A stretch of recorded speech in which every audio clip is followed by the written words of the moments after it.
it's time to sit back and relax with your favorite drink. And listen.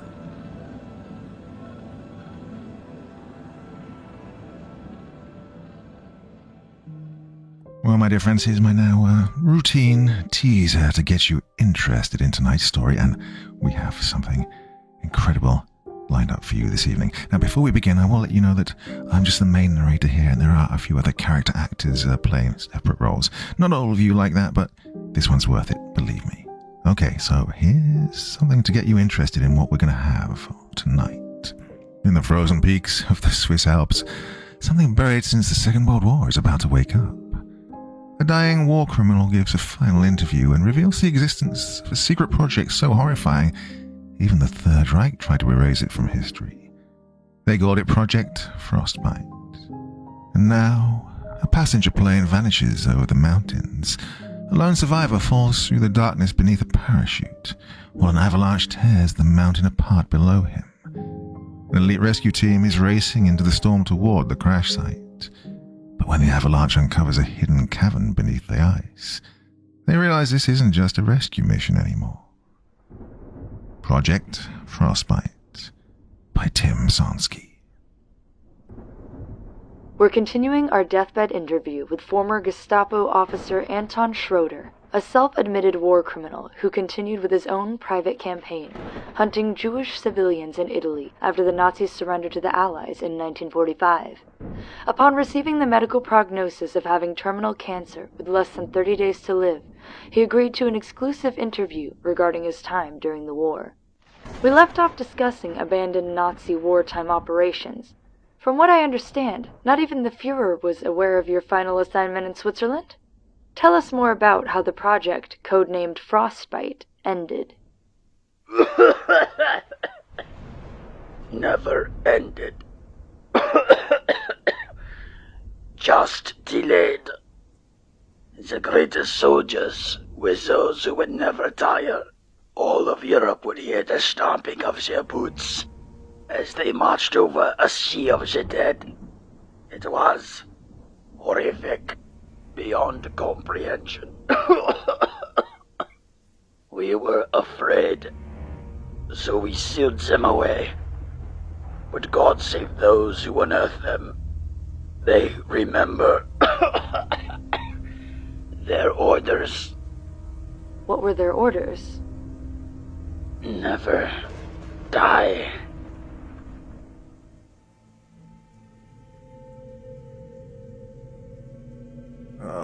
Okay. Where am I?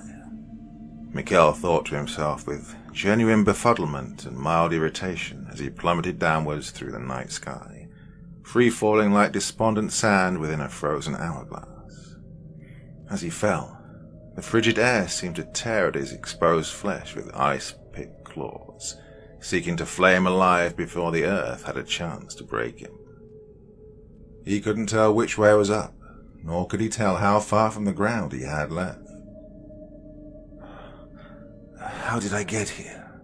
He mused as he frantically struggled to breathe, but his lungs weren't able to draw breath. His hands were unable to locate the rest of him, and his mind was unable to focus on his inevitable doom as he tumbled like space debris through the frozen atmosphere. That didn't seem fair. If his life had to end in such a turbulent fashion, at least he could be allowed the dignity of the lights going out with a clear head. Dying in a state of confusion and panic was how animals died on the highway, after all, and he didn't want to go out like a skittish fawn. His body was suddenly, violently jerked into a vertical position, as his rapid descent slowed considerably as a large canopy exploded open above him like an airbag. Oh, yeah, I was wearing a parachute, he thought, with relief. For the next few seconds he collected his wits and battled with the altitude to yield to him enough oxygen to fill his lungs. Why did I jump? He inquired silently to the darkness around him as he drifted gracefully towards the waiting snow beneath. A thunderous explosion in the distance suddenly illuminated the world around him with a harsh orange blast, and he felt a wave of foul-smelling humid air hit him like a demon's sneeze. Ah, that's why. He reasoned as the shift in wind caused by the blast propelled him sideways, away from the crash site. What appeared to be a twin-engine charter plane had just collided into a mountainside not even 2 miles away from where he drifted. As he tried to adjust his position to get a look at the wreckage, he felt a trickle of warm blood leak down his face, navigate through his wiry beard, and drift off the point of his chin. He winced as his hand found the gash above his left ear. He had no recollection of how he'd been blessed with it, but before he could even pause to remember, he heard the rumble of the mountain stirring beneath the smouldering plane remnants. A moment later, he felt, more than heard, the vibration echoing from the slopes. The wall of snow that decorated the rock face like powdered sugar was collapsing. The roar of an avalanche, one of nature's worst indicators that she was displeased and out for blood, reverberated across the land and sky alike. The ground beneath him was becoming a fury of rampaging snow, and his reliable yet unsympathetic parachute continued to gently guide him downwards as if to feed him to it. St. Moritz, Switzerland. Sven conquered the wooden stairs leading to the cocooned bunk room 3 at a time. After roughly shoving the floor hatch open, he hit the lights by reaching across the carpeted floor and flicking the switch on the surge protector and turning on each spotlight positioned over the bunks with a mute blast of blinding illumination like a nuke exploding. He climbed into the room and began banging on the Chinese gong sitting on the chest of drawers beside the tiny statue of Snoopy asleep atop his doghouse. Everyone up! Sven called in his booming German foghorn of a voice that seemed to make the building's foundation quake resentfully. We've got the condor down! Move it! From each of the bunks a disheveled heap of human misery unfolded themselves from under the blankets and reluctantly made their way into a world of responsibility and urgency. Theo was the first to fully resurrect himself. He slid his glasses up over the bridge of his nose and immediately opened his wardrobe. How long ago? He asked, without breaking stride. Less than 10 minutes. Sven was already halfway back down through the hatch. Passenger plane. No word on how many occupants. Everyone be downstairs in 5. We have lives to save. Dominic, Killian and Galen all shambled towards their respective lockers, wearing expressions like newborn sea turtles, discombobulated at how rapidly the world around them had changed, but nevertheless determined in their effort to reach the sea. Galen slapped a nicotine patch on his arm before he even located his pants, and then tossed a slipper in the direction of the only bunk that had a modesty curtain shielding it. You up, Rapunzel? He called out with a yawn. The curtain was wrenched back with indignation as a young woman with a lean, athletic build finished adjusting her sports bra and glared at them through her short nest of tousled hair. I'm more erect than you'll ever be. Ronya, you charmer. Galen smirked as he buttoned up his shirt. The woman let herself fall forwards onto the carpet and performed 20 rapid push-ups. Unlike the other members of the team who had volunteered to endure rigorous training in order to understand how to survive the frozen tundra of a Swiss winter, Ronya had been forced to do so by necessity. While training for the 2014 Winter Olympics, she and her trainers had been caught in a freak whiteout. With no visibility in any direction and the wind threatening to tear their extremities off, they had become hopelessly lost and had buried themselves deep in the snow at the base of a boulder for shelter, using what limited supplies they had to survive. Unable to build a large enough fire, they'd heated rocks and rotated them in and out of their clothing to stay warm. After 11 days, Ronya was found alive, having survived on roots and a single rabbit that they'd snared. She was the only one in the group who hadn't succumbed to hypothermia. Ronya sprang back to her feet and tied a black bandana around her head. For several years she'd worn her hair very short, but recently had begun allowing to let it flourish again, and dark chocolate locks now fell messily past her ears, kissing the base of her neck, hence why she had earned the nickname Rapunzel. Dominic didn't make eye contact with anyone, but quickly changed into his winter weather gear, prioritizing his arms and hands before the others could catch a glimpse of his bare skin. Not that they didn't already know, but he preferred not to remind them right before they'd travel up into a snow-scarred wasteland where it was easy to dispose of a body. Once all dressed and down in the garage, Sven gathered them into a huddle as far away from the generators as he could, so their dull, life-providing roar wouldn't devour his words. Air traffic control reports that they have lost contact with the charter plane as it was flying towards Pisbonina. Several witnesses reported spotting a burst of fire atop the mountain peak. Seismograph readings show a massive avalanche due to the crash. It is doubtful that any passengers in the plane survived, but some may have bailed before the condor kissed the rock. If they are up there, it is our job to find them. Hold on. Galen interrupted. Did you say the peak of Pisbonina? That's the tallest bit of rock in the Alps. The choppers won't be able to fly to that altitude. No, but they can get us close. Sven counted as he raised his wrist to check his locator watch. Everyone in sync? Now. As a group, they all set their watches. Pisbonina is only 13 kilometers away, and we are the closest response team. Sven continued. It is our job to light the way for the next wave of responders. The chopper will drop us off on the slopes, and we will begin our ascent. We've all lived through the avalanches and the aftermath. We know the precautions. We are best suited for this. If anyone gets separated, activate the locator beacon on the watch, and we will come for you. Sun will be up in 3 hours. Theo added. Check your lights twice. The wind's going to be savage. Ronya and Galen left the garage first and tossed the team's climbing gear into the back of the snowcat. Gillian, Dominic and Sven followed with the medical supplies, flares and rations. Theo brought up the rear with the radio equipment and ludicrously oversized snow goggles holding his glasses in place. When are you going to switch to contacts? Dominic asked as they all piled into the extended cab. Once they become impossible to lose. Theo replied as he wiped the front of his goggles with a gloved hand. Sven started up the off-road truck and put it into drive, but right before he was able to pull out onto the road, a police car squealed to a stop in front of them, lights flashing.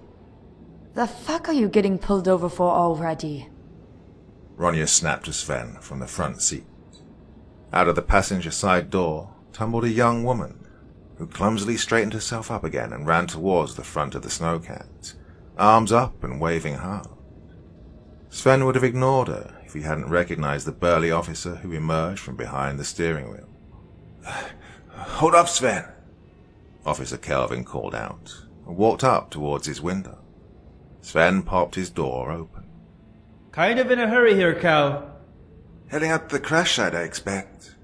The man adjusted his hood as the paralyzing wind tore at his jacket. Every minute counts. Sven tapped at the steering wheel impatiently. "I have a tag-along for you. She's an archaeology student stationed at the Seismic Research Center." Kelvin gestured towards the young woman. No room for tag-alongs, students or otherwise. Sven started to shut the door. She can hitch a ride up with the daylight responders. Please. The woman climbed up on the caterpillar wheels and knocked at Ronya's window. Her panicked German heavily accented with the casual American chirpiness that Sven couldn't stand. "It's important, Sven." Kelvin placed his hand on the truck's door, preventing him from closing it. Ronya rolled down her window. The young woman wore razor-thin eyeglasses, a sterile grey lab coat under a thin blue jacket, and a snow cap with a logo for Munich's football team. It was clear she had dressed in a hurry and was leaning as far into the cab as she could to warm her hands by the heater on the dash. Her skin was the colour of mocha, and she had long stringy hair so black it overwhelmed night sky behind her. American. Hello. She shivered. Her German was clunky at best. Ronya rapidly spoke to her in what little English she knew. The young student let out a big grin of relief that at least one of them could understand her native language. A heat bloom under the snow. A hidden cavern opened up after the avalanche. Ronya translated quickly. She's been sent to investigate. Says she knows exactly where it is and there could be survivors hiding there. There's no room in the cab. Sven interjected. I'll sit with the cargo, Dominic volunteered. but she needs warmer clothes. I'll be right back. He opened the door and ran back to the garage. The young woman immediately climbed in and slammed the door. Lola, She held out her hand awkwardly to Killian. thank you for taking me. She said slowly in German. Sven grit his teeth. Do you have any mountain climbing experience? He looked at her in the rear-view mirror. Some She stammered awkwardly. have climbed Pisbuin. Will stay in your shadow. He rolled his eyes at her poor sentence structure and turned back to Kelvin. I can't be responsible for her safety if she slows us down. I wouldn't be here if it wasn't high priority, Sven. If there's anything of archaeological significance in that cave, the Institute wants to be able to say they were the first to reach it. Something up there is giving off a heat signal. It's better we find out what it is quickly. Kelvin turned to look back at Dominic as he returned from the garage carrying 2 more layers of jackets for Lola. How's the goose stepper been behaving? He's been fine, Cal. Sven said impatiently as Dominic climbed into the cargo area. We have a chopper to catch. Don't turn your back on him, especially with the American here. Don't forget what he did to that Pakistani woman. That was a long time ago. We've got to move. Sven slammed the door and floored the snowcat around the police car and out onto the main road, the treads throwing wet slush high up behind them like white ash from the heart of a raging incinerator.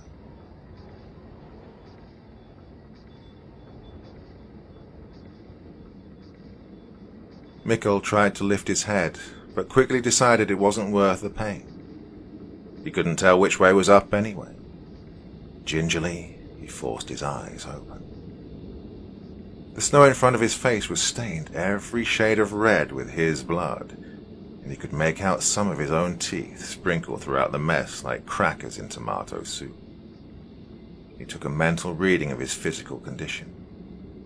He could feel his lower body, which meant his spine was intact, and he could take a deep breath without choking, which meant his lungs hadn't been punctured. His body was still harnessed to the parachute which had initially saved his life, until it had rapidly filled with snow upon his landing in the avalanche's path and dragged him down the mountain with less dignity than a dog when it ran its ass along the carpet. He tenderly shifted his upper body, testing each limb to make sure nothing was broken.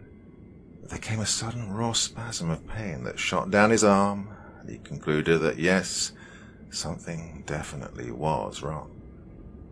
He fished his penlight out of his boot with his good hand and, rolling sideways as much as his body would permit, he noticed that somehow his right hand had become tangled with his parachute cords at some point in his ride down the mountain. One of his fingers had been torn off, and everything from the wrist to fingertips appeared to be broken and mangled. He vomited up what was left in his stomach and maneuvered himself onto his back. He couldn't afford to stop moving and fall asleep. Setting the temperature aside, he was convinced he also had a concussion. He grimaced as he pulled his pocket knife from its protective holder inside his jacket and began cutting away at the cords that bound him to the chute with his left hand. His whole right arm wailed in pain as he tried to sit upright, and he cradled it in his lap like a rag doll. He knew the hand couldn't be saved, so there was no point in trying to build a rudimentary cast, but he couldn't afford to allow it to continue bleeding out. Shoving the knife's holder in his mouth, he swiftly cut away another 2 fingers that were hopelessly shattered to make it easier to bandage the bloody appendage with his scarf. Mikkel half-crawled, half-dragged himself across the snow and curled up beside a fallen tree, freshly torn up by its roots from the onslaught of snow. He had to keep warm until help arrived. His mouth and jaw hurt badly with the sensation of freshly broken teeth, but he had a feeling the shattered hand and amputated fingers were shortly going to overpower him. Rescue would come soon, he tried to comfort himself. The next moment, the savage howl of a wild animal tore its way through the icy wind and invaded his private, silent anguish. He lifted his head and paused as the howl came again.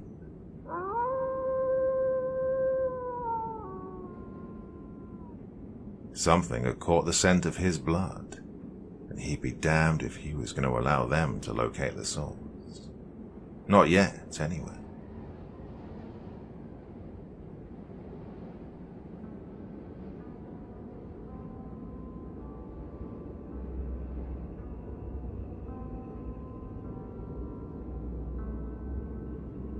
Galen and Ronya forged a path ahead up the treacherous slope through the rocky frozen wasteland that was the shoulder of Pisbernina. Theo followed directly behind, attached to the tow rope, followed in turn by Killian, Dominic and Lola, each spaced out along the guideline with Sven following along at the end to make sure no one was left behind. With the helicopter at full capacity, the pilot had unloaded them just shy of 12,000 feet up the mountain, along the North Ridge. The blaze of the original crash had finally been subdued by the high-altitude winds and was barely noticeable anymore against the night sky as the team focused their attention on reaching the peak. How many people have died on this mountain? Lola called out to Dominic in a stilted German as they trudged through nearly knee-high snow. Well, until tonight, not since the 70s. He shouted back over the wind, pausing to look over his shoulder. Plenty of injuries and accidents, though. You want real carnage, go to Everest. That entire rock has become one mass grave. The Piz Mountains don't even crack the top 10 deadliest climbs. How many times have you climbed this? Lola paused to catch her breath. To this height? Only once on a training mission. Dominic halted. Are you doing all right? Not enough time on the Stairmaster. Lola chuckled, her voice muffled behind her thick scarf. I'll make it through, though. Will we need oxygen? I'm not going anywhere near that height. Dom assured her. Still, best to make every breath count. The radio crackled in his ear as Ronya and Galen reported a slick patch of bare rock up ahead, and that they'd be altering their course slightly and to watch their footing. Make sure you look where you're stepping, Dominic advised her. Follow in our boot tracks. That way you won't step into a crevice. Step in what? She asked. A crevice. A hole. Dominic adjusted his language. He held out his hand to her as Lola stumbled sideways against the wind. She took hold of his arm and his sleeve slid backwards far enough to reveal his wrist. Dom heard her next question trail off and fade into the icy air as she noticed the Third Reich eagle tattoo poking out from between his jacket and glove. They paused and stared at each other until the tow rope gave a gentle tug of momentum and got them moving again. I'm reformed, Dominic said quickly. No money for laser removal. Lola didn't answer, but he wasn't sure if it was because his message had got lost in translation or if she was just stunned. I'm not that person anymore. He tried, but before she could respond, Sven appeared behind them. You two are falling behind. We cannot afford to get spaced out. He looked at Lola. How are you holding up? I'm okay. So where's this cave of yours? We're heading in the right direction. She responded, nodding to a spot somewhere up the slopes that only she could recognize. Dominic turned around and made to catch up with the others, but he couldn't help but notice the feeling of her eyes lingering on his back, trying to make sense of what she'd just witnessed imprinted on his flesh. He'd felt that stare before. A cocktail of shock and disgust and judgment that seemed to deafen him with its silent bellow. He hated that stare, but not nearly as much as he hated himself. That crash site couldn't appear on the horizon soon enough.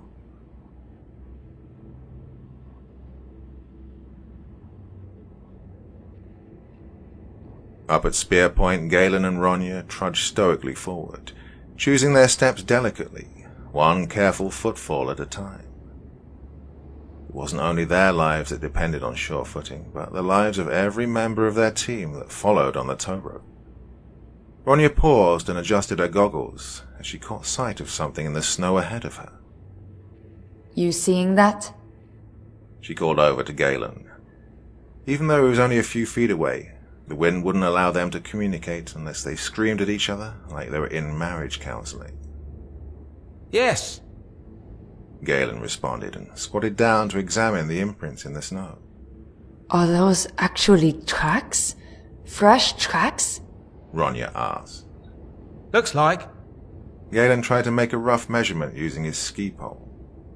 Too big to be a rabbit, too small to be human. You know what they look like to me? Canine. Exactly. How? There wouldn't be any wolves this far up. Maybe we're not the first to make it for the crash site. Maybe someone else brought their dog and it wandered. Theo trod his way forward next to them. Animal prints? He asked, shining his light forward to illuminate the snow before them like a footpath. More than one dog. Ronya stated as Theo's flashlight beam caught several more sets of tracks. No, it was more than several. There were dozens. It looked like a stampede of animals had trotted past. It's a whole dog park's worth. This was recent. Galen stood up. The wind has had time to blur them and not erase them. Killian came up behind them then, and the tow rope began to collect limply in between them. We can't cluster together. Theo spoke up. Let's keep moving. Did anyone think to bring the Luger in case they circle back? What's one narrow gun barrel going to do against that many targets? Ronya asked. More than our flashlights would do. We only pack the flare guns. Let's not worry about wild animals until we have to. The crash site is the priority. He began moving forward again, cutting a line through the strange footprints with his own. Ronya followed a moment later. Then Theo waited for the rope to go taut before he began walking after her. He couldn't be certain of what exactly those sounds were that echoed somewhere off the mountain and were diluted by the wind's fury, but he could have sworn he heard barking close by. The kind a hunting dog makes when the prey is close. From the end of the convoy, Sven heard Galen's status report over the radio. Copy that. Everyone be aware that we may not be alone up here. He paused a moment to kneel down and adjust his bootlaces. When he straightened back up, he glanced behind him and nearly choked on his own breath. At the haze at the edge of his flashlight beam, following in their tracks, he thought he'd spotted a figure silently stalking them. He called out and waved the beam around, trying to signal the stranger behind them, in case they were a passenger from the plane crash. There was no response.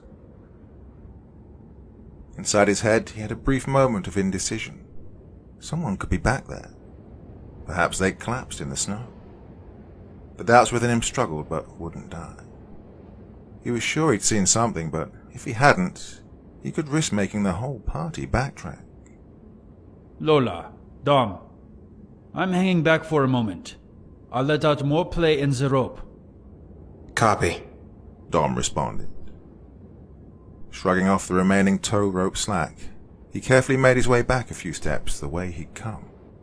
His light couldn't find anyone unconscious in the snow, but he did hear a clacking sound faintly, like two bricks being slapped together. He took another few steps forward and shone his light around blindly as the noise paused briefly. There were a few moments of silence, and then the sound was directly behind him. He would have turned to examine the source, but he didn't get the chance. His flashlight had been torn from his grip.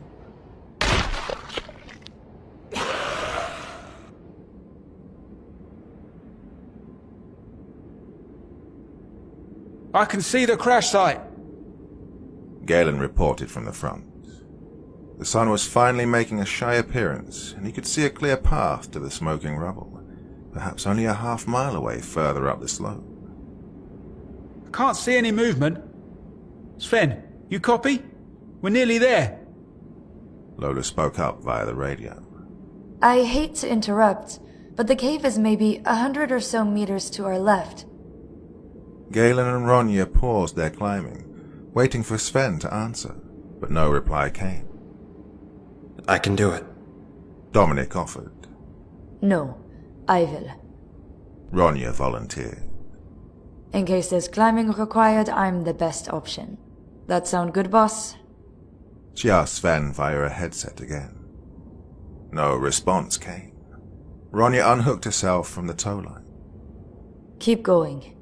She slapped Galen on the back. Something's up with Sven's radio. I'll figure it out. She waited patiently as Theo, Killian and Dominic all trudged past her as they continued their way towards the crash. When Lola reached her, she hooked herself to the young woman's belt with her line. Detach yourself and follow me. Just point me in the direction of the cave. She glanced over Lola's shoulder to see the tow rope disappearing into the early morning mist as the sun's first light made contact with the snow. How far behind is he? Ronya asked the tag-along. Lola shrugged. He said he was hanging back. Ronya rolled her eyes. She couldn't afford the time to wait for him to finish his shit squad and catch up. She wanted to get to the alleged heat source as soon as she could so she could regroup with the others. Lola detached herself and the rope fell limply to the snow, the slack being dragged forward by the momentum of the others. Let's go, Michelle Obama. Ronya prompted her and began to forge her own path across the tundra. She was born in Chicago. I'm from Annapolis. Lola clarified. Yeah, I visited Yale once. The students called me Eva Braun, so shut the fuck up. Okay, Lola replied meekly.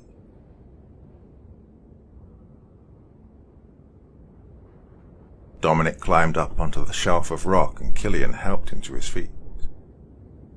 Nearly there. Galen reported. From their vantage point they could clearly see the charred remains of the rear of the plane. The tail was propped up sideways at an angle, sticking up out of a fresh crater of dirt and rock like a cigarette butt in an ashtray. Theo, best place a call to headquarters and give them a status update. If we can't find anyone, we can call off the second team before they even start climbing. Theo sat down and began to fiddle with the radio when a muffled scream came from the direction of the wreckage. Holy shit, we have a live one. Galen cried out. Let's move. Dom, you wait here for Sven. Galen, Theo and Killian began to furiously climb hand over foot towards the plane before Dom could respond. Sven, come in. You hear me? We may have survivors up here. Dominic spoke into his headset. Their team leader didn't reply. The young man glanced back down in the direction of their tracks. He couldn't make anything out beyond the end point of the slack rope. He felt an impact deep in his gut, like he'd been impaled. Oh, fuck. No. He frantically began tugging on the rope, reeling it in desperately. There was no resistance whatsoever, so he knew what he was going to find before it reached him. The end of the rope appeared before him, coated in a dark stain of frozen blood. The end sheared clean off, as if it had been chewed through.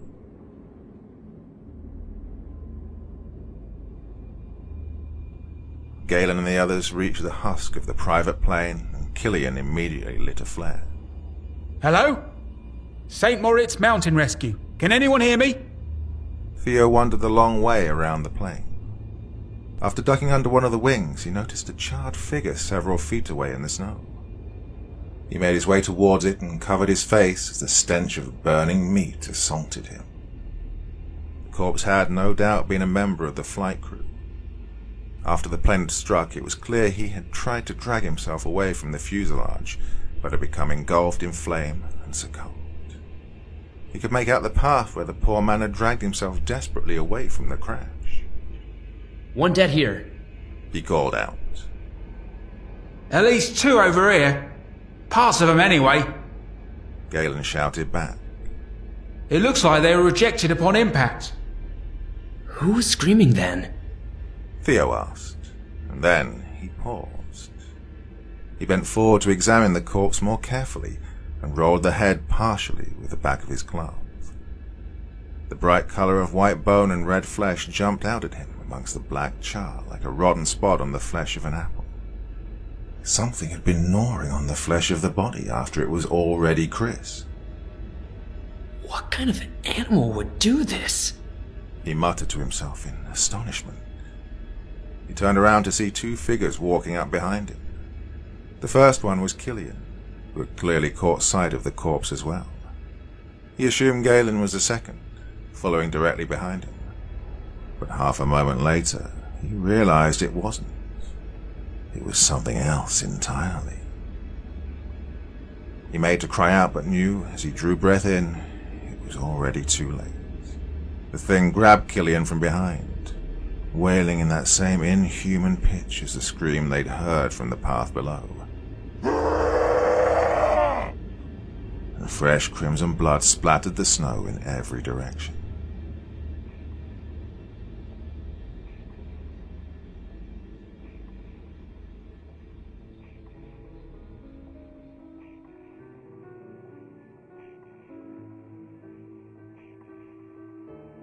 Fascinating. Lola's voice echoed as she carefully stepped over the lip of collapsed rock and snow and entered the cave.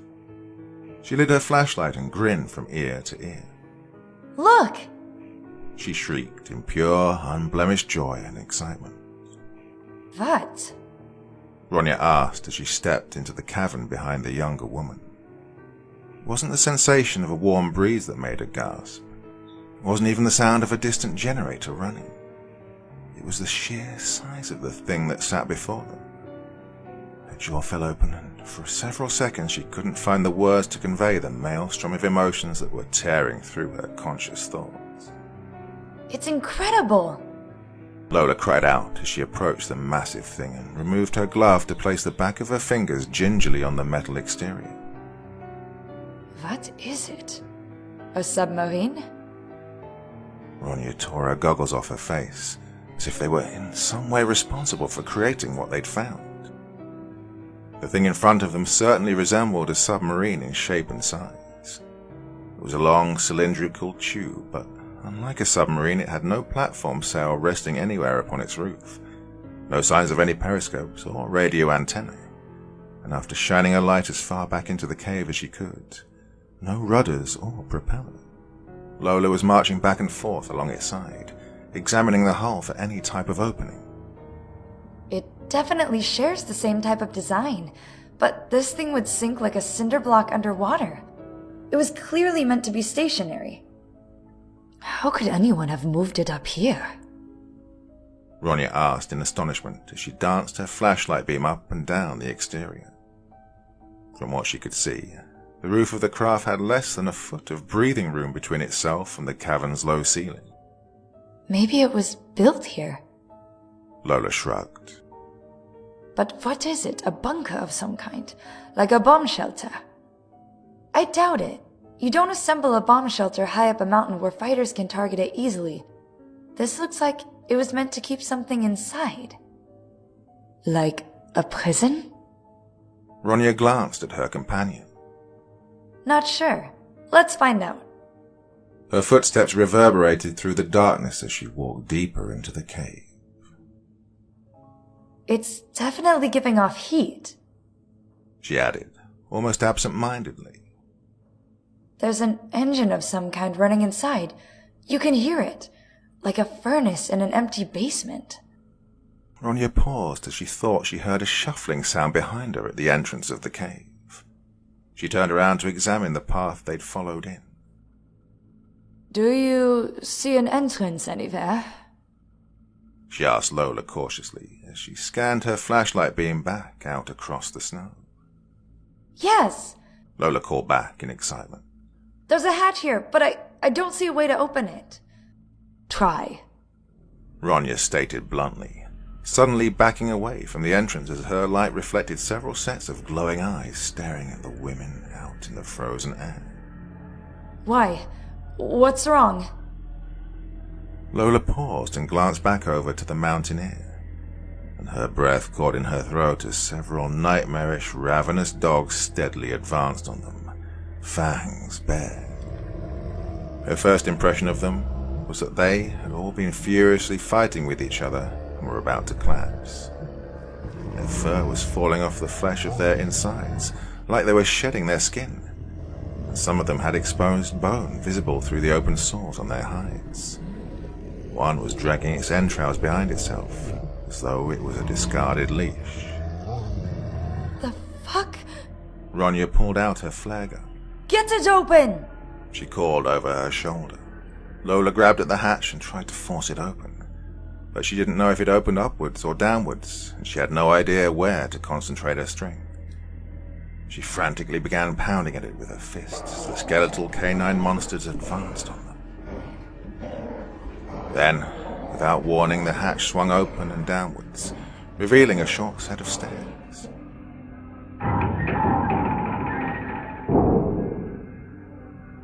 A bearded man with his arm in a makeshift sling poked his head out and called to them. "Get in! Quick!" Lola sprinted up the stairs and into the metal bunker, as Ronya fired a flare directly into the open maw of the nearest dog and shot after her. As fire began to erupt from beneath its teeth, it sprang at her, its claws raking at the back of her jacket as she shot up the ramp, and the stranger hurled a length of pipe at the animal. He slammed his fist against a control panel, and the hatch retracted itself, wailing and squeaking like an ancient elevator.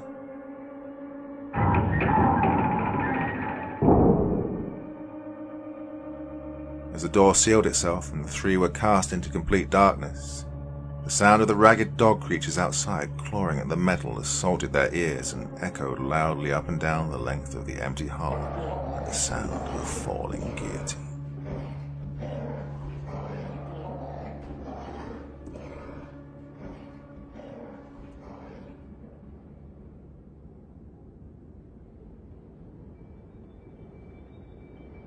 Theo and Galen shot down the side of the mountain and nearly collided with Dominic as he tried to explain that Sven was gone.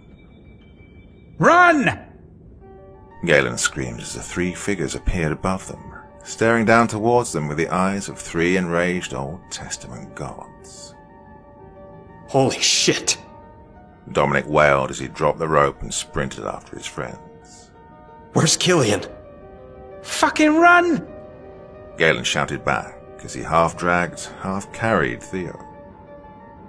Dominic put all his effort into running downwards through the close to knee-deep snow without losing his balance. The figures he'd just seen, had they even been human? He'd seen more humanity in the eyes of scavengers tearing up roadkill on the side of the highway.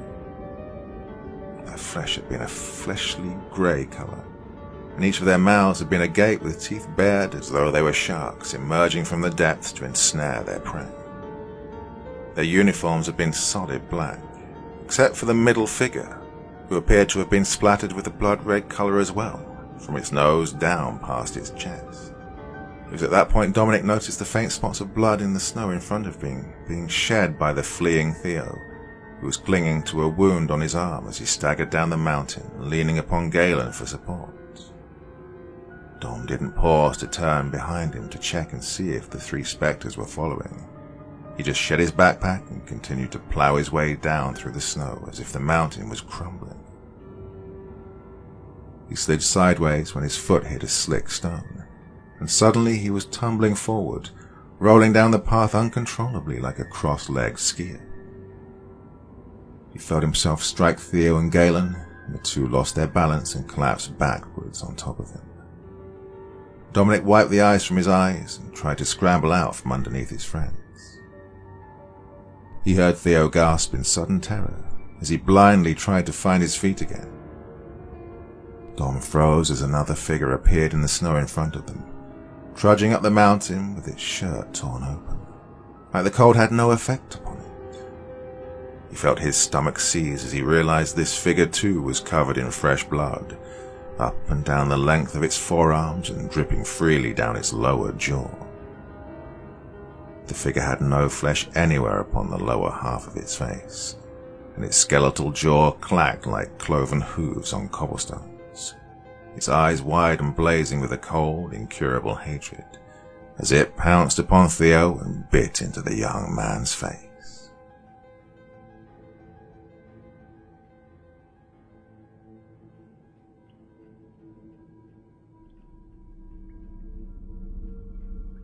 The first thing Lola became aware of after the hatch slammed shut and they were pitched into darkness was the horrific smell. The potent, sickly rotten meat and bile stench that assaulted her senses was so intense she immediately started gagging, as if the odor had solidified and stuck in her throat. Christ! Ronya coughed. What the fuck are we swimming in? A faint electric light flickered into existence, and the women found themselves standing in an uncomfortably small foyer type of room that branched off to either side of them. The floor was grated steel and the walls were absolutely plastered with bloodstains, hunks of decomposing flesh and sharp, crisscrossing lines of fingernail scratches. The bearded man turned and raised his good arm and flicked on a second light in the corridor behind them, which could only comfortably accommodate one person traveling down it at any one time. Claustrophobic spaces, airtight hatches. It really was like a submarine, Lola concluded. I'm sorry about that. The man spoke in a haggard voice. The generator barely has enough power to operate the lights and the hatch mechanism at the same time. I heard you two outside and had to kill the switches to open the door. Ronya instinctively put herself between Lola and the stranger. Okay, and who are you? Are you from the plane crash? The man began walking away from them and down the corridor as he responded. Yes, I bailed before it hit the mountain. I was carried down the slope. Ronya and Lola followed him cautiously, both women holding their hands up to their faces to block out the wretched, decomposing flesh smell. How did you end up here then? Ronya countered. Why did you climb back up the mountain, back towards the crash? Especially with a bad arm. Those things were hunting me, he responded as they entered what appeared to be some kind of assembly room, where there were tables and metal benches. A single candle had been lit, and several blankets had been removed from overhead compartments and spread out across the floor. They look like Dobermans to me, but they're clearly more than that. He sat down upon one of the benches and fiddled with a control panel by the candlelight. They can't see very well, but the smell of blood brings them right to you. I think the avalanche triggered something on this vessel. Kick-started it like a defibrillator would a heartbeat and released them out into the cave. They must have dug their way out from there, and then the others followed. Hey! Ronya slapped the control panel to get his attention. Slow down. You didn't answer my first question. Who are you? How many were on that plane, and where was it headed? The man sighed and turned around to face her with an exasperated expression. Is that information really more relevant than the situation we're in now? Maybe not, but I'll decide. Ronya glowered back at him. Your plane caused this mess and risked the life of my team by dragging us up here.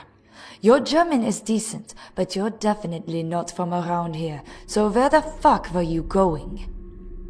The man's good hand slowly, lightly subconsciously, drifted over and hid itself in his jacket pocket defensively, and for the first time Lola was concerned the man may have been armed. My name is Mikkel. I'm from Denmark. There were 6 of us on the plane, 4 passengers, 2 pilots. We were flying from Zurich to Edolo to a rendezvous with my business partners. You chartered an Eclipse to fly you over the Alps?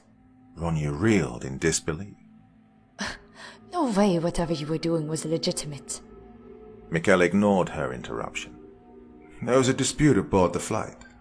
A few shots were fired, and when I bailed, everyone else on board was dead or dying. Now, can we please focus on those things out there? I need to contact my team. Ronya responded dismissively.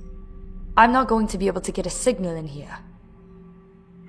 Your team is already dead, Mikkel said with the sensitivity of a snapping turtle. The fuck did you just say? Ronya grabbed the man by his bad shoulder and slammed him against the metal wall. As he winced in pain, Lola intervened. Wait a minute. You said before that the others followed the dogs out of this cave. What did you mean? You haven't seen them, Mikkel hissed, and Ronya dug her fingers into the meat of his damaged arm. Need to show you something, then. Ronya! Lola cried out, and the older woman reluctantly released him with more spite in her actions than grace. Mikkel carefully stood back up and limped down another corridor, striking up a flare before he was enveloped by the darkness. Holy shit, the stench is even worse down here. Ronya complained as the women followed him. I only saw them from a distance, but they were feeding on the bodies from the wreckage of the plane, tearing into them like turkey legs. I didn't count how many there were. I didn't have time. Lola noticed they'd entered a longer corridor with what appeared to be metal coffins of some sort with glass lids lining the walls on both sides. Most were open, naturally, while several others appeared broken open. Mikkel stopped about halfway down the row and lowered the flare. This is what I saw. Lola screamed and nearly fell backwards as the thing leered up at them.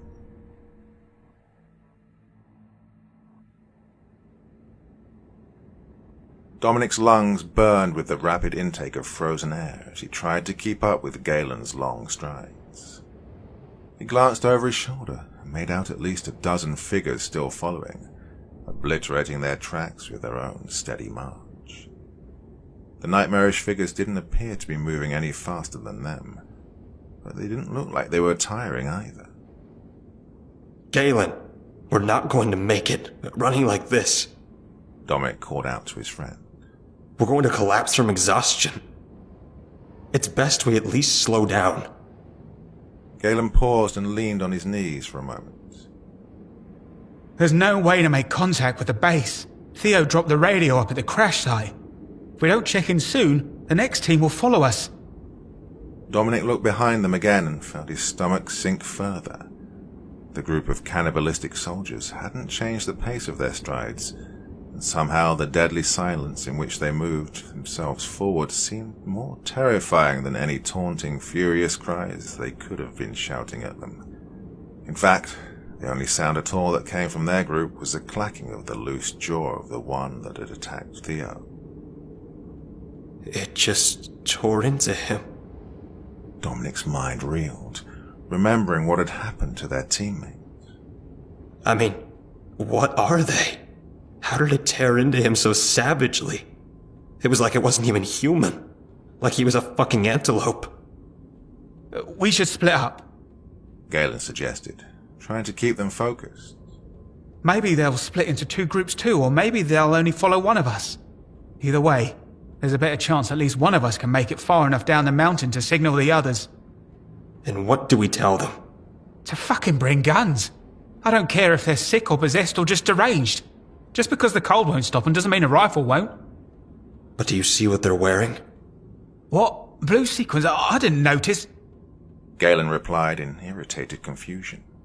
They're wearing period-accurate Nazi uniforms from the fall of the Third Reich. That thing that attacked Theo was wearing an iron cross. You don't randomly find those types of things on top of mountains. Galen paused and looked back over his shoulder at the marching horde. Holy fuck, you're right. How did I not see that before? Thanks to my past, I kind of have an eye for that kind of stuff, unfortunately. Dominic conceded bitterly. As Galen carefully moved backwards slowly, he began to examine their pursuers with more detail. They're not all dressed alike, though. There's at least one that's wearing practical weather gear. He stated. Dominic took a deep breath before he answered. He was wondering if his friend was ever going to notice. That's because it's Killian.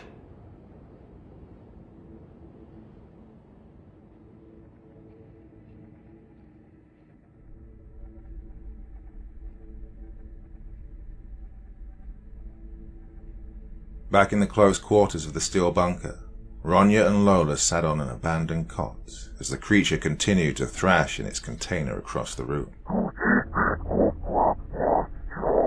Mikhail leaned against the bulkhead as he interjected his words between the furious screams. A few years ago, there was a tabloid interview with one of the last surviving World War II German officers, Anton Schroeder. He stated that during the final stages of the war, when defeat was imminent, they initiated a contingency plan where soldiers still loyal to the cause could volunteer, in his words, to be immortalized, and to restart the war when the dust had settled. He turned and looked at the figure in the glass cylinder. I doubt this is exactly what was meant to happen, but it seems to validate his story. My guess is that this thing was supposed to incubate the soldiers for a time, placing them in stasis, but something malfunctioned and the power died, and they were released early from their pods. Clearly they've been pacing around inside here for a while, clawing the walls, biting at each other, looking for a way out. When my plane hit, I think the reverberation was enough to kick some lights back on and grease the doors. Bullshit. 50 or so shambling soldiers at the peak of a fucking mountain wouldn't restart another world war in Europe. He implied there were factions scattered in clusters all across the continent. But in this instance, I get the impression 50 would be all they would need. Why? Because the objective wasn't to kill, but to recruit. To grow in number, somehow. Switzerland was neutral during the Second World War. They never let the Nazis cross the border. There's no way in hell they could have infiltrated the country in the numbers required to build this giant thing up here, without the government knowing. Maybe they did. I mean, sure, in concept they remain neutral, but their economy still thrived during the war thanks to all the weapons they were exporting across Europe, including to Germany. And it's no secret that the Swiss and the Germans had a cozy banking relationship. We can save the political arguments for when we're safely off this rock. For now, whatever the reasons, we've got to deal with the rabid Nazis and their equally rabid pets that might not be dead but aren't exactly alive. And do it on our own. There's no help coming. Why? Because we were the help. Ronya stood up and stretched. I'm done talking. Time to kick some ass. The rest of my team is still alive out there, and I plan on getting them to the base safely. She walked past Mikhail and kicked open a storage locker. Hello, beautiful. She smirked as she removed a dusty bolt-action rifle from the cobwebs. If I don't get out of this stench and taste some fresh air soon, I'm going to start clawing at the walls too. Do you know how to use that thing? Lola asked cautiously. Psh, it's a Mauser, not the Hadron Collider. She replied without looking up, expertly loading cartridges into the barrel. How's your aim, Princess Peach? Non-existent. Well, I'm not giving a gun to the guy who had a firefight in the air. It wasn't like that. Mikhail muttered, suddenly looking very tired. Ronya pulled a second rifle out of the locker and handed the loaded one to Lola. Whoa, it's extremely heavy! It's also a bolt action. Only carries 5 rounds, so don't shoot unless you know you're going to hit something. If you don't trust yourself to shoot at all, keep close to me and learn how to reload so we can swap when I'm empty. She finished loading the second rifle and raised, expertly lining up her target. Cover your ears. She warned them. She turned and fired a round directly through the glass into the face of the squawking undead thing in the glass casket. The head exploded into a grey and red grimy substance like the insides of a rotten tomato. After the sharp stabbing sensation of the echo faded away, Ronya glanced back at the others. I'm not going to be the lone survivor this time. I'm getting you two off this mountain alive, if it kills us. That's reassuring. Lola winced, her hand still over her ears. Okay, you can hit the stationary target, but those dogs outside aren't exactly going to stop and play dead. Oh, they won't have to. But I'll make them that way all the same. Ronya smirked as she pulled out a second box from the locker.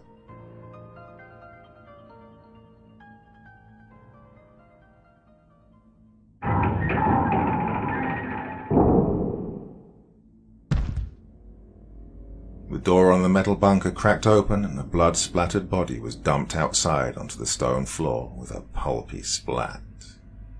The skeletal hounds made for it, but barely gave the cold, rotted meat a second look, and instead pursued the scent of fresh, warm blood up into the entryway of the fake submarine. The dogs bounded down the narrow corridor, careening off the walls as they chased the figure through the shadows, snarling and striking out with their fangs until a bulkhead door was shut before them, trapping them in. Undeterred, they leapt up at the door, hacking at it with broken teeth, climbing over each other to each have their say in how the steel door should suffer from separating them from their prey. One of the hounds nudged a cylindrical object with its paw, and barely noticed the hissing sound that emitted from it before it exploded, tearing the creatures apart in the small space. Back outside at the nose of the sub, Lola and Mikkel sealed the small emergency hatch as Ronya pulled the pin on a second ancient grenade. Fetch this, motherfuckers. She lobbed the explosive cylinder back inside the cave entrance and slung the rifle over her shoulder, moving quickly to catch up to the other two.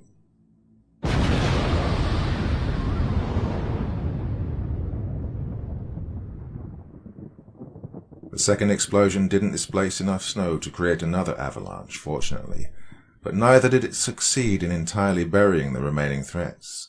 It only took a few minutes for the survivors to claw their way out, just as they had done a few hours before.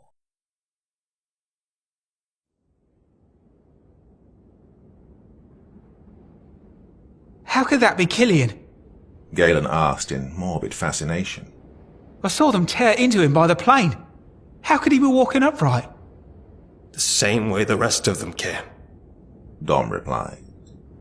He glanced down the mountainside and noticed how the path they'd forged upon their journey to the peak had begun to maneuver upwards at a steeper angle, meaning they had gravity on their side on the way down. Galen, the path ahead bottlenecks as it gets steeper. I don't think they're smart enough to walk in single file. The two men cautiously navigated their way down the path and took up a position about halfway down the incline. Galen tore off his belt and wrapped it around his knuckles, buckle side out. Dominic pulled his miniature pickaxes from the back of his boots. They were only meant to steady his feet while descending or climbing an icy path, and in his hands they barely looked effective enough to cut into a wedding cake. But they were what he had, and they had to be good enough. Christ, I could use a cigarette. Galen smirked as the first shambling Gestapo shell of a man placed his foot on the descending path. I was just thinking, it's a radicalized group of brainwashed individuals with little to no humanity who hatefully tear into you and infect your mind, resulting in you becoming acclaimed to their ways and welcoming you into their narrow-minded ranks. I fucking hate metaphors. Dominic spat. Fucking A, man. Galen chuckled. The second and third soldier shoved the first one forward, and it fell over onto its back, sailing right past both men as it thrashed its way down the slope. Galen connected his belted fist with the second one as it reached for him and knocked it sideways, causing it to lose its footing. Don't overdo it. Dom cried out. Hold your ground. Don't slip. Two more of the cannibalistic freaks tripped and slid downwards past them, furiously reaching for them as if enraged by the mountain's betrayal. Galen socked 2 more as they came closer, causing them both to stagger. But the build-up behind them was suddenly too great, and 5 or 6 of them fell forward down the path and fell directly onto Galen, dragging him down with them. Dom shakily tried to stand his ground as another came at him, teeth bared and eyes wide. And he struck out with his miniature axes towards the thing's eyes. He suddenly felt the grip of hands around his ankle, and the weight of one of them as it clung desperately trying to prevent its fall, tugging him down with him. Dom kicked out at it with his other foot, but the ice took him. With a cascade of loose snow, the young man began sliding down the mountainside with the screeching creature still attached to him. Galen fought to regain his balance, and felt the creatures attempting to bite into him all over through his thick clothing. He threw fists and elbows in every direction, determined to take as many of them with him as he could. Then he froze. The mangled face of his friend Killian, eyes gone and throat open, a flap of skin hanging loosely from his cheek, leered down at him as it made to bite into his face. He couldn't process what was happening, and for a solid few moments was completely unable to react. Then the head of the corpse puppet exploded, and the echo of a gunshot reverberated across the mountainside. Get up, you idiot! Ronya yelled at him as she pulled the bolt back on her rifle and chambered another round. She fired a second shot, and another one of the creatures fell sideways, a hole blown through the base of his neck. Galen grabbed the body of a fallen German as it scrambled to right itself, and he forced himself up upon its back and drove his fist down directly into the back of its head, shattering its teeth against the ice. Ronya fired 3 more times and held the rifle out to Lola, who traded off with her for the second one. Reload! A handful of the shambling undead turned their attention away from Galen and made their way towards Ronya and the others. Line 'em up! She called out in glee as she fired another round through the torso of the lead soldier, which shot out its back and took out the head of the one that followed. Galen climbed to his feet. Ignoring his wounds, he began to lash out with his fists, striking at his attackers from every angle. Lola shook in terror as she attempted to reload the cartridges into the first rifle, but she couldn't load half as fast as Ronya could shoot. After she finally managed to slide one into the chamber, Mikkel took it from her quivering hands. He held the rifle out with his one good arm and fired a shot directly over Ronya's shoulder and took the jaw off another approaching German. He pulled back the bolt using his chin and held out the rifle to Lola. Add 1 more. The next moment, 2 rabid skeletal hounds leapt upon Mikkel's back and dragged him to the ground. Lola screamed, and Ronya glanced over her shoulder. Fuck! She swung about and tried to connect the butt of the rifle with a hound's skull, but they were tearing at Mikkel and dragging him through the snow as he screamed. Ronya raised the rifle and fired the last 2 shots into the hounds at close range, inadvertently putting a round through the man's leg at the same time. Get out of here! Get off the mountain! Ronya screamed to Lola. Wait! Mikkel gasped as he bled out from fresh wounds on his arms and face. With his good hand, he reached into his pocket and tossed a small pouch in the direction of the young scholar. More out of instinct than anything, Lola plucked it up out of the snow before shambling back awkwardly from the dying man. Get it to the authorities. Give the reward to my family. Lola tripped and half staggered, half crawled down the mountainside and away from the carnage. Ronya was swinging the rifle in every direction, furiously smashing at the heads of the Nazis as they closed in around her. The officer with the exposed jawbone bit down upon her rifle as she raised it up to block the toothy attack. Suddenly, Galen was beside her. He slammed his fist through another German's face and then, yanking the utility knife from Ronya's belt, stabbed it directly into Jawbone's eye socket. Join your Führer in hell! Galen sank to his knees and Ronya collapsed beside him as the remaining creatures began to swarm them slowly. She attempted to reload the rifle, but paused when she noticed the bite on her forearm. Fuck me with Häagen-Dazs. She muttered as she tossed the rifle aside. I would, but we don't have time. Galen smirked as he put his arm around her. We have time for this. Ronya pulled a crumpled pack of cigarettes from her back pocket and held them out to her friend. You're a fucking angel. Well, hopefully in a few minutes. She smirked as she lit them both up. Hey Denmark, you want one?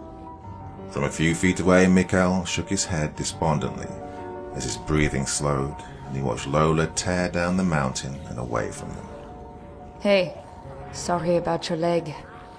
She stated as she pulled out the remaining grenade. Galen saw it and nodded his head slowly and placed his hands around her. Let's do it. Ronya exhaled a plume of smoke. Hey, do you really like my hair this way? Fuck no. The remaining undead fell upon them as Ronya laughed and pulled the pin.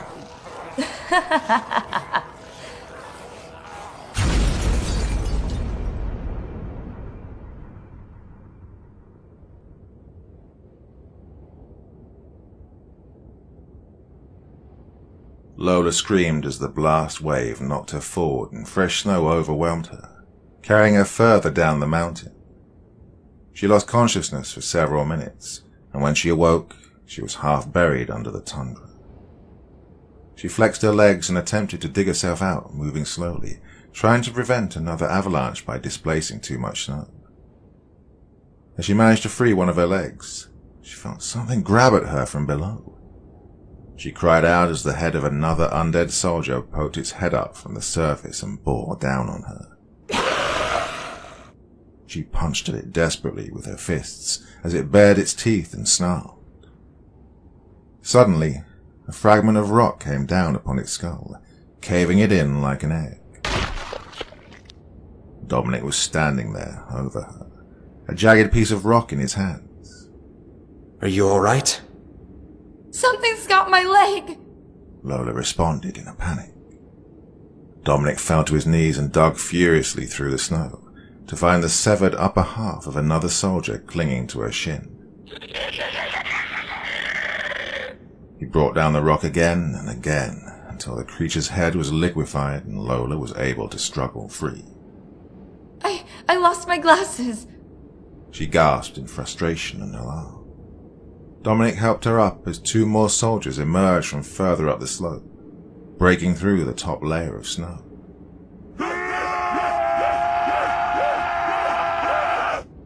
Wait here. Dominic instructed her. He stomped back up the slope and watched as the iron crosses attached to the military uniforms caught the sunlight as they started to stand. He was tired of looking at those symbols. He had seen enough of people proudly wearing them. He brought the heel of his thick boot down and crushed the head of the soldier, before turning, kicking out at the second one as it rose and then stomping his other foot down into its wide-open mouth. The bones snapped like celery stalks, and Dominic wiped the blood from his heels on the uniforms. I'm not propping the Third Reich up ever again. Dom, where are you? Lola called out. I'm coming. He gasped for breath as he made his way towards her. Best catch your breath. We've got a lot of hiking back down the mountains to the helicopter pad. Lola held out her hand. What am I holding? Mikko from the plane crash tossed it to me before he died. He said there would be a reward. Dom took the pouch from her hand and extracted a small gold cross with bejeweled emeralds glistening along one side of it. Holy shit. Dom held it up to the sun. I've read about this. This looks like... what's his name? Tucker's cross. Found off the coast of Bermuda in a shipwreck back in the 50s. This was stolen from a museum, but the curators replaced it with a fake one. so no one would ever know. Really? Mikkel must have stolen it back from the thieves. Or was one of the thieves himself? Dom suggested. He said he wanted the reward to go to his family. How much is it worth? More than anything else that's ever been pulled from the sea. Dominic stated. You mean to tell me this is the thing that brought us all up here and released the sleepwalking Nazis? Lola shivered. I guess. Can we get moving? I'm extremely cold. Dominic paused and for half a moment considered his options. He knew another way safely off of the mountain. He could leave the city, get the reward for this cross, and disappear. Everyone would assume he'd died with his team. He would have the money to get his tattoos removed, and under a new identity he would never have to worry about people judging him about his racist past ever again. But he'd have to abandon Lola. He could easily do it. Without her glasses, she was practically blind up here. She would never find her way back down before she froze. Dom? She asked again, a tremble in her voice. Yeah, I'm here. He sighed as he handed the cross back to her. Put that back in your pocket. Come on, put your arm around me. I'll get you to the base camp safely. After a quarter of an hour, Dominic paused as he and Lola slowly made their way downhill through the thick snow. There was a team of people on their way up, following their path from the early morning. They're only a few more minutes away. Dom grinned. Come on, the finish line's in sight. Lola didn't answer. Hey, are you alright? Dominic asked as he turned to her. Holy fuck! Lola snarled as she bared her teeth and lunged at him. The young man cried out as he wrapped his hands around her neck in a desperate attempt to keep her at bay. For the first time he noticed the blood flowing from a wound on her calf. Dominic grappled with Lola, trying to keep his balance and shove the younger girl away from him. If he fell over backwards in the snow, and she fell on top of him, it was all over. He closed his hands around her windpipe in desperation, but the lack of oxygen didn't seem to affect her ability to fight back and bite at him. Dominic kicked out and knocked one of her legs out from under her and forced her to her knees. He was almost able to knock her sideways and away from him when the crack of a rifle sounded from further down the slope. Dominic's blood painted the snow around him as the shot tore through his torso and he collapsed into the snow. From the team below, Kelvin lowered his rifle slowly. That Nazi bastard was trying to kill that girl. Let's get up there quick and help her. The secondary team immediately began to double time it up the slope towards Lola. The young woman slowly stood back up and sniffed the air, aware of the fresh meat heading in her direction. Ignoring the dead body beside her, she staggered forward down the slope towards her rescuers, her eyes glazed and her teeth bared, shambling awkwardly on her unsteady legs, as if hypnotized.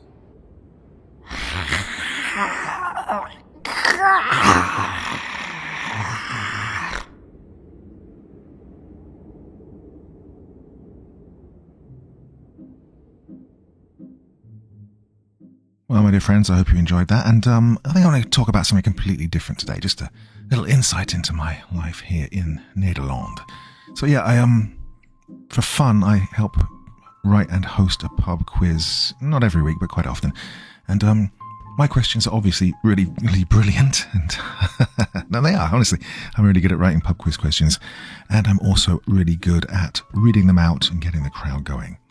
Unfortunately, I'm with some people who are quite egotistical, and they insist on reading out the questions that I write. So I've got a bit devious recently, and I've last time I wrote a load of questions, and it was the answers were quite difficult to pronounce names, European composers from the 18th, 19th century, and the person who decided that they were allowed to read out my questions. I absolutely butchered them, which was a bit of a chuckle for me.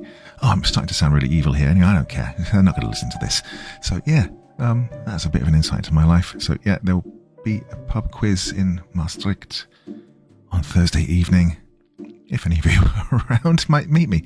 Probably not. Anyway, doesn't matter. So I hope you enjoy that story tonight. And yeah, back again real soon.